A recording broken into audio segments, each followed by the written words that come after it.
Quand on est dans l'église, l'église est une église sainte, irréprochable. C'est comme ça que l'église partira. Ah oui. Oui, mais Julien, cet évangile, il est un peu dur que tu nous dis non. Non, non, c'est l'évangile que le frère de Perpignan il t'apporte pareil. Ça, c'est l'évangile de la parole de Dieu. Est-ce que Paul ne le dit pas pour l'église qu'il faut une église sainte, irréprochable? Alors chacun doit regarder ses pieds. Ah oui. Et si peut-être, je m'excuse, je voudrais blesser personne, si je suis un peu paresseux, si je me suis déchaussé des chaussures du zèle de l'évangile, si avant peut-être j'en faisais plus et maintenant j'en faisais moins, c'est parce que peut-être il t'en manque une, tu en as perdu une, de chaussures de l'évangile, du zèle de paix. Alors que faut-il faire? Est-ce qu'il faut regarder à Dieu? Est-ce qu'il faut regarder vers le ciel? Non. Non, il n'y a pas besoin. Dieu te demande au contraire de baisser ta tête et de regarder la terre. Et qu'est-ce qu'il dit, Proverbe chapitre 6? Paresseux, regarde la fourmi, considère ses voies.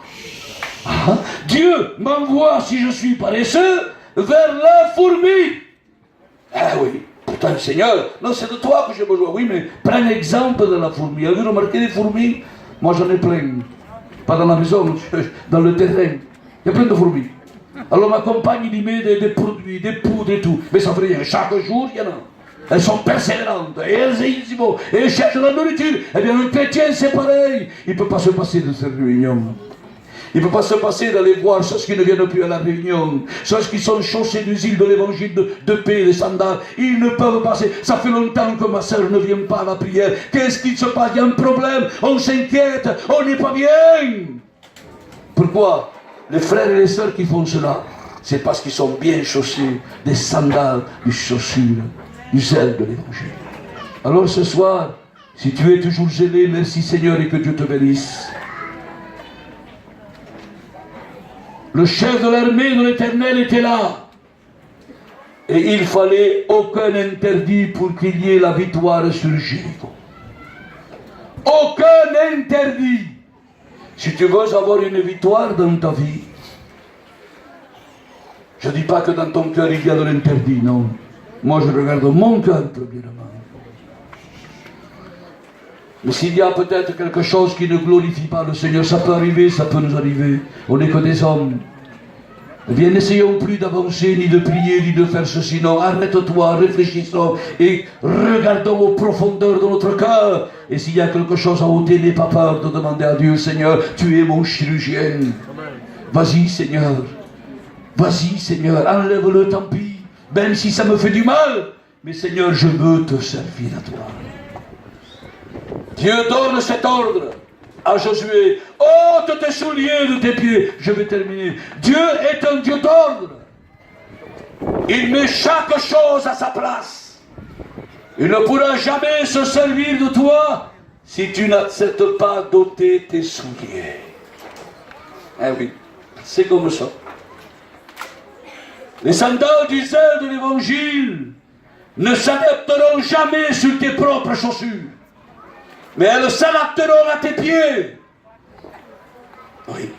Les chaussures de l'évangile, du zèle, ne peuvent pas s'adapter à tes chaussures à toi.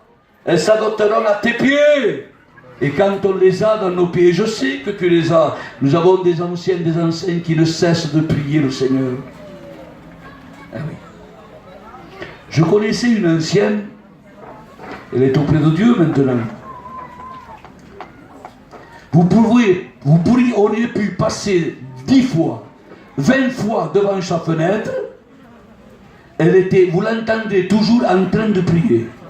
Elle n'avait pas d'heure, cette soeur. Elle commençait le matin, elle s'arrêtait la nuit. Je disais, mais c'est pas possible. Elle a 80 ans. Mais elle est fatiguée. Alors je disais, moi, à sa famille, mais arrêtez-la. Le cœur, il va exploser.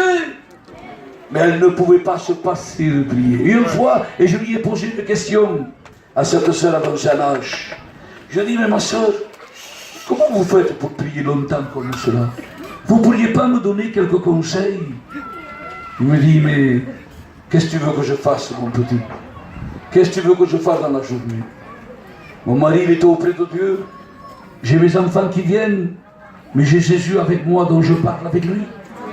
Je parle avec la personne qui est avec moi. Alors je ne comprenais pas, moi j'étais jeune. Je disais, elle est vieille, elle perd la tête. Non, elle ne perdait pas la tête. Après, j'ai compris avec de l'expérience. Prier, c'est parler avec Dieu. Et quand on a les chaussures du zèle de l'évangile, on aime passer du temps avec lui. Alléluia. C'est une bonne compagnie, Jésus, croyez-moi. Moi, avec les frères du comité, je me régale. Et quand ça fait déjà une semaine qu'on ne se voit pas, ça ne va pas, il faut se voir, allez, il faut organiser quelque chose. Il y avait l'église aussi, il n'y a pas de souci, il y avait les autres serviteurs aussi. Cela est vrai. Mais je suis plus avec le comité qu'avec les autres serviteurs, c'est normal, c'est la fonction qui veut cela. Vous comprenez bien? Eh bien, avec Jésus, c'est une bonne compagnie. Ma sœur, c'est bien d'aller ceci dans une maison, c'est bien. Mais c'est mieux de rester chez soi et de passer du temps avec Jésus, de parler avec lui. Adapte-toi les chaussures du zèle